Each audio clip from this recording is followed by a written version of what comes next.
Mac, ano ang pinag-umpisahan ng riot na ito? Ella, ayon sa ibinigay na impormasyon sa atin ng tagapagsalita ng Bucor na si Gabriel Chaclag, nagsimula lang ang lahat sa asaran at pakikipagtalo ng magkakatabing dormitoryo sa East Quadrant ng NBP kagabi. Ilang sandali pa, nagkaroon na umano ng palitan ng putok ng baril gamit ang mga improvised firearms.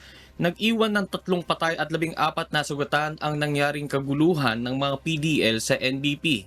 Pasado alas 7 ng gabi umano nang masecured ng Bucor ang NBP kung saan na-recover ang isang kalibre 45 baril na may 9 na bala, isang improvised caliber 45 na may 6 na empty shells, isang improvised na baril na pwedeng lagyan ng shotgun bullet, 4 na improvised pipe gun at 16 na bladed weapons. Ayon sa inisyal na investigasyon ng Bucor, 7 PDL na ang kanilang inoobserbahan ngayon sa kanilang isolation area na may malaking papel sa nangyaring kaguluhan. Inaalam na rin nila kung sino-sino pa ang mga involved sa nangyaring riot para patawan umano ng disciplinary actions. At yan muna ang ating latest live. Balik sa iyo, Ella.